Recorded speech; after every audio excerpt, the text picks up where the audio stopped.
Yang pertama, cari tahu sistem kerjanya produk.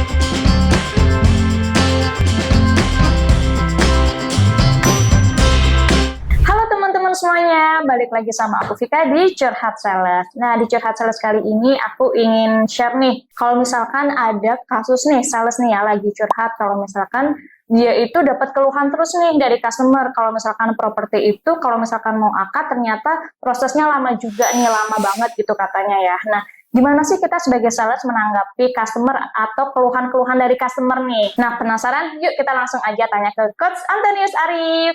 Halo Coach. Halo. Sehat ya Coach ya? Kabar baik ini ya Coach ya? Ya selalu diberkati. Gimana? Aku mau curhat nih Coach. Jadi tuh aku tuh punya teman properti gitu ya Coach ya, sales properti. Nah dia tuh penjualannya bagus-bagus aja sih Coach. Nah tapi dia itu selalu dapat keluhan nih Coach. Kalau misalkan mau akad nih ya Coach ya, mau yang closingan itu, dia tuh dapat keluhan dari customer, katanya tuh prosesnya tuh lama Coach. Nah itu sebagai sales harus gimana tuh Coach? Saya mau menjelaskan dulu mengenai mindset yang harus dimiliki seorang sales. Jadi sebenarnya gini, kebanyakan seorang sales ketika misalkan, saya anggap gini ya, karena ketika kerja dimanapun pasti ada isu. Kerja dimanapun pasti ada problem, bukan nggak ada problem. Saya kasih contoh, waktu ketika dulu ada orang jualan motor. Problemnya dia adalah katanya ketika dia jualan barangnya nggak ada. Iya, betul. Nah, kalau barang nggak ada, sedangkan target tetap jalan, itu dikomplain. Betul. Betul ya? Iya, betul. Terus kemudian ada juga orang kerja di perusahaan mobil. Dia ngerasa jual mobil kayaknya baik-baik saja, tapi ketika dia jualan ternyata mobilnya nggak ada. Kemarin waktu itu beberapa waktu yang lalu, saya sempat juga ada orang yang katanya jualan barang alat berat. Ya. Jual alat berat, katanya ketika dia jual barangnya nggak ada. Inden dulu gitu ya Coach ya? Inden dulu, bahkan kata indennya bisa lama, bisa sampai beberapa bulan dan sebagainya.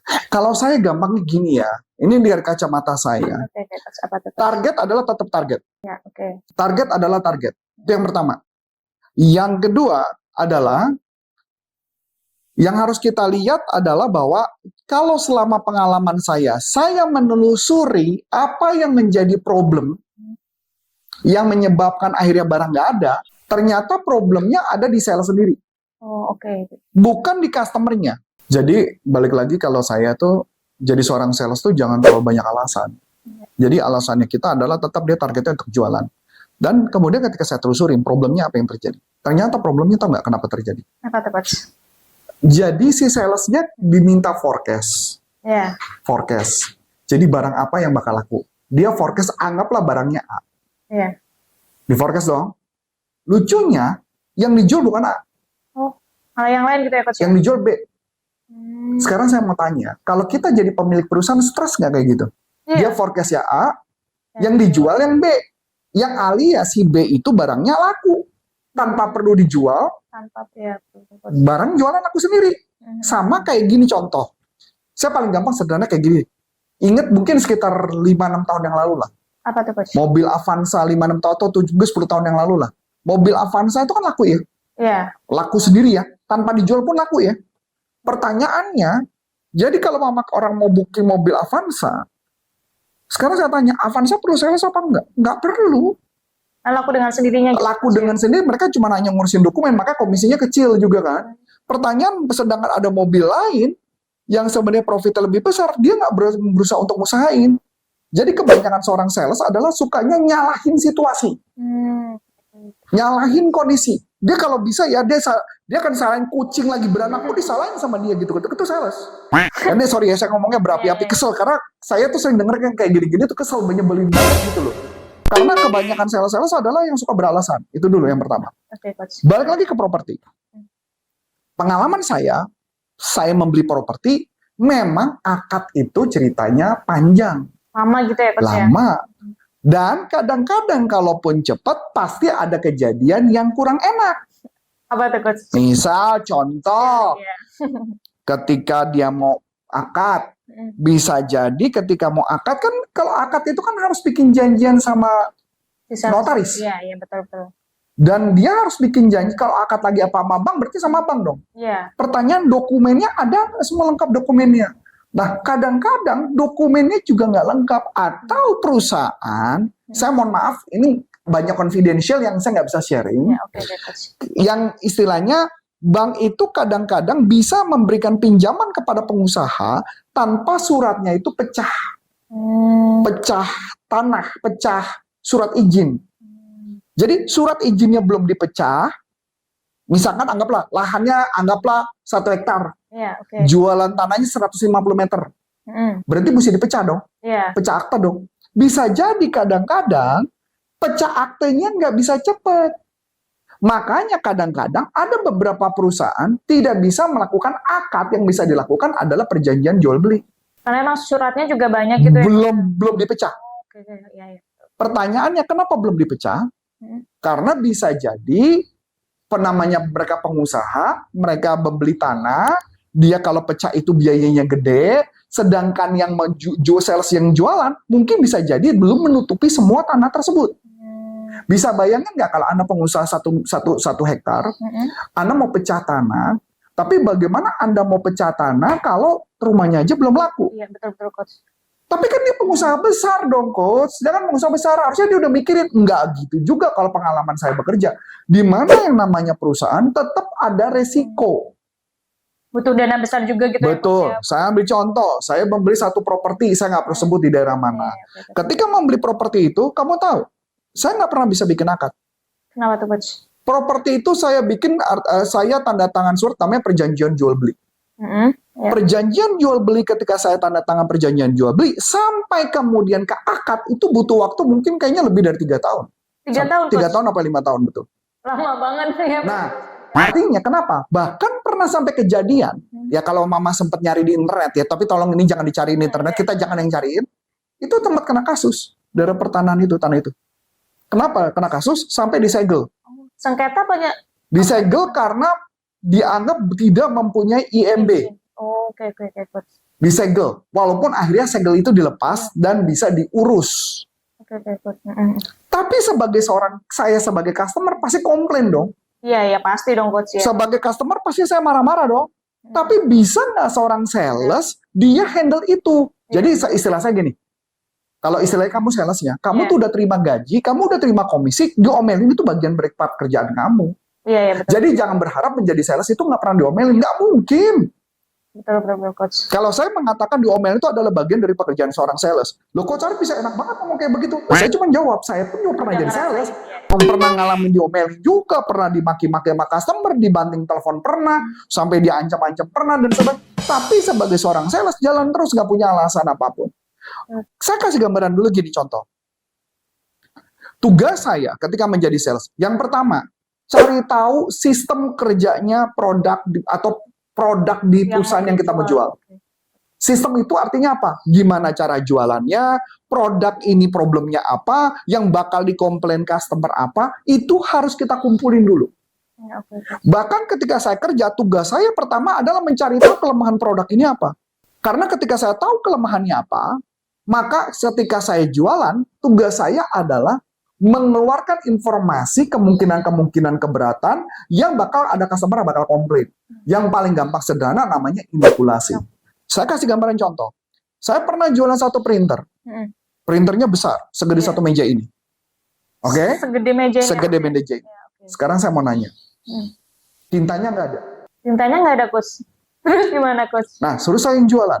Iya. Pertanyaan saya, bos, apakah mau tahu bahwa barang yang bisa dijual apa nggak dijual? Nggak mau Nggak mau tahu. Kalau di barang di gudang ini masih ada 10, yang diomelin siapa? Salesnya. Salesnya. Iya. Emang dia mau tahu kalau tintanya nggak ada? Nggak mau tahu, Coach. Nggak mau tahu. Beramat gitu ya. Iya. Begitu saya ngomong sama bos gimana mau gue jual? Tintanya nggak. Tahu nggak jawaban dia? Lu tuh sales, lu yang mikir, jangan gue yang mikir. Dan mulailah saya mikir. Ternyata problemnya, saya cari dulu. Setiap masalah harus cari akar masalahnya. Tadi masih ingat yang tentang beberapa hal tentang mobil dan sebagainya, kita harus cari tahu akar masalahnya dong. Iya, Akar masalah kenapa nggak ada tinta adalah nggak ada forecast. Nggak ada forecast. Sama sekali kita oleh orang dulu sebelum saya. Tugas, istilahnya saya kan ketiban sial ya. Iya, benar. Bener dong? Iya, benar. Udah gitu, di perusahaan saya dulu saya kerja, sistemnya adalah kalau saya nggak jualan, gaji saya dipotong 30%. Serem juga ya coach ya. Tapi itu kenyataan. Iya, iya. Dipotong. Sekarang saya tanya, salah kamu apa bukan? Bukan. Bukan. Iya, bukan. Karena saya baru menjabat. Iya. Terus gaji saya dipotong 30%. Fair nggak? Seharusnya nggak fair kan? Iya, iya. Tapi itu kenyataan di lapangan memang begitu. Itulah pekerjaan. Iya. Tapi kalau saya mengeluh-mengeluh terus apa yang bakal terjadi? Ya gitu-gitu aja. Begitu-gitu saja. Tugas saya adalah melihat ada segala sesuatu yang bisa saya kontrol, ada yang nggak bisa saya kontrol. Betul. Ini yang benar-benar saya pegang. Saya pegang. Ini saya akan buka ya. Ini kebetulan ada whiteboard. Saya bandingkan pakai whiteboard ya. Iya, oke. Ini yang kasih gambaran ya. Saya kasih gambaran sedikit. Jadi kalau saya mengasih gambaran, ada istilah yang namanya di atas garis sama di bawah garis. Oke, coach. Ya, ini kondisi minus, ini kondisi plus. Plus. Ya, Oke. ini anggaplah angkanya 0. Ada istilah di bawah garis sama di atas garis. Di bawah garis adalah orang yang BEJ. Apa itu coach? BEG. Ya, atau BEC. Apa tuh coach? Singkatan? B adalah blame. Blame. Apa blame? Nyalain orang. Nyalain orang. Suka blame. Nyalain situasi, nyalain perusahaan, nyalain produk, nyalain dunia, nyalain kucing melintang di jalan, nyalain kucing beranak, nyalain semua, kalau perlu nyalain pemerintah, semua disalahin. Betul nggak? Iya, Ini adalah orang yang blame. Maka dia nggak akan pernah menjadi sales sukses. Oke, iya coach. Ya. Iya. Yang E, excuse. Excuse. Bahasa Indonesianya sebenarnya kan sering banget disebut namanya beralasan. Iya. Saya nggak mau nyebutnya alasan, tapi berdalih. Berdalih. Berdalih itu artinya kayak gini, kayak kamu kali nggak bisa, enggak kok, belok gitu loh. Pokoknya dia nggak mau merasa udah menyalahkan orang, mau berdalih kenapa nggak bisa jualan. Iya. Dia bilang apa alasannya? Karena tanda tangan akadnya lama, yang nanti suratnya banyak, belum yang nanti mengatakan pajaknya yang nanggung harus pembelinya. Aduh, itu lagu lama. Iya, oke. Masuk akal? Masuk akal coach. Udah mulai ngerasain kekesalan saya. Ini saya belum pernah nih ngajar sekesal Emosi ini. ya, Coach, ya? Emosi gue nih. J adalah justifikasi. Justifikasi artinya melakukan pembenaran atas tindakan dia. Gue udah jualan kok. Oke, coach. Gue sudah prospek kok. Gue udah ngomong sama customer gue, customer nggak mau. Intinya customer menyalahkan perusahaan. Iya. Blame.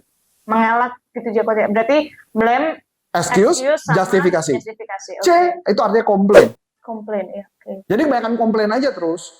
Jadi yang membuat kenapa seorang sales tidak berhasil karena dia punya penyakit yang namanya BEJ atau BEC. Oke, coach. Loh, tapi kan kenyataan coach, memang barangnya nggak ada, memang kenyataan akadnya lama, memang kenyataan produknya nggak ada. Saya nanya forecast enggak? Ya tapi kan, ya forecast sih, yang di forecast barang yang ada enggak? Ya barang yang nggak ada. Terus, ya tapi kan customer-nya nggak mau. Nyalain lagi ya? Salahin aja terus. Emosi ya coach, ya sabar coach. Masuk akal? Ya enggak? Iya, masuk akal coach. Jadi kalau buat saya, mindset seorang menjadi seorang sales yang jago, mau sampai kapanpun kalau dia masih BEJ atau BEJ, sampai kapanpun nggak sukses. Stuck aja gitu ya. Stuck. Jadi seorang sales yang bagus harus gimana? Kan pertanyaan itu ya. Iya, betul. Yang ditunggu-tunggu nih coach. Yang pertama adalah accountable. Accountable. Accountability ya. Accountability artinya tanggung jawab. Sama ketika mengambil itu dia bertanggung jawab sama apa yang dikerjakan. Dia bertanggung jawab ketika forecast barang itu, dia harus bertanggung jawab. Ketika ada barang yang tadi misalkan akadnya lama, dia harus bertanggung jawab. Yang kedua, accountability berarti artinya dia bertanggung jawab sama ketika di komit. Accountability itu hampir sama dengan kayak mirip komitmen. Yang kedua adalah responsibility. Tanggung jawab juga dong. Tanggung jawab juga. Jadi dia harus bertanggung jawab 100%. Jadi jangan nyalain situasi, jangan nyalain keadaan. Semua itu adalah tanggung jawab saya. Saya berhasil, saya gagal, itu karena saya. Bukan karena perusahaan yang nggak support, bukan karena komisi, bukan karena apa-apa. Itu adalah tanggung jawab saya. Kalau dia nggak bisa accountability, dia nggak bisa responsibility, mau sampai kapanpun nggak akan bisa sukses. Gitu-gitu aja berarti ya coach ya? Betul? Betul. Apakah saya bisa, kalau saya sebagai seorang trainer, saya sebagai seorang coach, bisa nggak mengajarkan orang yang BEJ, BC? Tidak akan bisa. Karena itu udah dari mindsetnya gitu kali ya coach? Betul. Ya, coach. Masuk akal? Masuk akal coach. Jadi balik lagi, kalau saya sudah beresponsibility, gimana caranya menanggulangi masalah itu? Iya. Kalau saya sudah bertanggung jawab, saya tahu akadnya lama, maka dari awal saya akan bicara. Saya tahu mungkin Bapak nggak setuju, Bapak pengen cepat, Bapak pengen memiliki rumah ini. Hanya saya mau kasih tahu di awal, bahwa ini memang akadnya agak lama, karena Dijelasin dulu gitu ya coach ya. Oke. tapi kalau Bapak nggak ngambil kesempatan ini, Kapan lagi? saya nggak tahu kalau barangnya masih ready apa enggak. Masukin rumus scarcity, kelangkaan. Yang itu tugasnya sales, dia kalau sudah bertanggung jawab 100%. Jadi harus komit sama bertanggung jawab gitu ya coach ya. Sampai Betul. Kalau dia sudah bertanggung jawab, dia sudah mau melakukan ini, rumus apapun jadi mudah. betul coach. Jadi misalkan saya coba contoh gambaran gini, gambaran gampang ya. Oke coach. Barang nih, kirim. Hmm. Orang yang ngomong. Barang dikirim kapan? Saya kalau orang yang biasa kirim barang, saya tidak pernah akan menjanjikan barang dikirim lebih cepat daripada waktunya. Misal, Iya. beli hari ini, Hmm. saya bilang, barang paling baru bisa dikirim adalah 4 hari. 4 hari lagi. baru bisa dikirim. Orang yang ngotot, 2 hari dikirim. Iya. Saya akan ngomong. Biasanya sales yang tidak bertanggung jawab, dia merasa takut kehilangan barang. Iya. Takut kehilangan order. Betul coach. Setuju? Setuju. Saya enggak. Saya akan mengatakan, mohon maaf Pak, saya lebih baik jujur sama Bapak padanya, itu sudah 4 hari, udah pasti akan Bapak terima. Kalau 2 hari, saya tidak janji dan tidak yakin. Karena menurut pengalaman saya nggak bisa. Tolonglah, bantulah. Ya, boleh saya bantu, tapi saya nggak janji ya Pak. Jadi, saya yang bisa saya janjikan 4 hari. 4 hari. Iya betul. Maka apa yang terjadi? Kalau ketika ternyata barangnya bisa saya kirim ternyata 2 hari, customer happy nggak? Happy. Betul. Iya betul. Tapi pertanyaan, kalau mama ternyata 2 hari nggak dikirim, Jadinya 4 hari. jadinya 4 hari, Ya, sebelum hari 2 hari itu, saya sudah telepon siang-siang. Hmm. Selamat pagi Bu, ya gimana? Oh ya, saya yang kemarin penjual kemarin. Iya Bu, kan saya udah pernah bilang mengatakan bahwa produknya 4 hari, dan Ibu minta 2 hari. Kebetulan saya sudah usahakan 2 hari, tapi mohon maaf, dan ternyata saya nggak bisa melakukan untuk 2 hari, seperti yang saya omongin di awal. Tapi saya pastikan Bu, 4 hari kekirim. Saya kapan ngomongnya? Pas di hari menjelang 2 hari. Customer happy nggak? Happy coach. Kenapa happy? Karena ada konfirmasi juga gitu coach. Itulah sales yang bertanggung jawab 100%. Sales yang bertanggung jawab 100%, maka hidupnya pasti sukses. Dan tenang juga gitu ya coach. Tenang daripada ngebohong mulu, makanya katanya sales kerjanya ngebohong mulu. Siapa yang nyuruh ngebohong? Orang kerjanya ngebohong karena dia mau menyalahkan BJ dan BC, karena mentalnya adalah takut kehilangan order. Iya betul coach. Kenapa harus takut? Saya ambil contoh lah. Beberapa yang waktu lalu, mungkin kalau ada Kak Karin di sini, mungkin dia bisa jelasin. Beberapa waktu yang lalu, saya dapat order, sudah keluar PO. Ya oke. Dia minta ada deliver training. Udah keluar PO. Kemudian di pending. Di hold dulu gitu ya coach ya. Di hold ada sesuatu. Iya. Saya panik. Kagak tuh. Hmm. Kenapa saya harus panik? Kenapa tuh coach? Harusnya bisa dong saya ngotot. Iya. Oh nggak bisa dong, PO sudah di tangan. PO nggak bisa di cancel. Enggak tuh, saya nggak, buat apa? Karena saya tahu nilai project yang diberikan perusahaan itu kepada kami lebih besar daripada yang PO di cancel. Betul. Daripada saya ribut. Saya kehilangan order lebih gede lagi. Oke coach. Itu yang disebut namanya customer lifetime value. Oh ya oke coach. Ada di kelas gerila gitu ya coach ya. Betul kan? Iya betul. Malah dapat sekarang kan masalahnya? Itulah gambarannya. Iya. Jadi kalau buat seorang sales yang selalu beralasan, saya cuma bilang, cuci otak dulu deh, beresin dulu deh. Brainwash dulu gitu ya coach ya. Oh, dicuci otak Iya. dulu, brainwash Cuci dulu lah, otak. pakai Rinso boleh lah, pakai Molto, pakai Direndam Biclean. dulu gitu ya coach Direndam ya. dulu pakai Biclean ya. So, buat teman-teman kalau saya cuma mau ngomong, apakah Anda juga pernah punya anak buah dan punya ngalami kekesalan yang sama? Pengen tahu. Kalau ada punya kesan sama, komen ya, komen.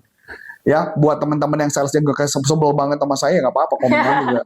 Tapi kenyataan, ini kenyataan di lapangan Iya, memang iya, seperti coach, itu. Itu aja mungkin yang saya sampaikan. Bervariasi gitu ya coach ya komen-komennya. Nah, oke teman-teman semua. Nah, gimana nih tadi udah ada penjelasan dari coach Arif nih. Kalau misalkan ada kalau misalkan ada sales nih yang dapat customer ngeluh terus gitu. Nah ternyata itu tuh yang salah tuh si salesnya tuh, karena dia nggak responsibility nih ternyata sama produk yang dia jual. Seperti itu nih teman-teman semuanya.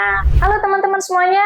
Nah, aku mau bagi-bagi ebook gratis nih, ebooknya 3 teknik atasi keberatan. Caranya gimana? Caranya gampang banget. Kalian tinggal klik link di description box di bawah ini, atau kalian juga bisa kunjungi di kolom komentar pertama, tinggal isi nama, nomor telepon, dan juga email. Nah, nanti kami akan kirimkan ebooknya melalui email ya.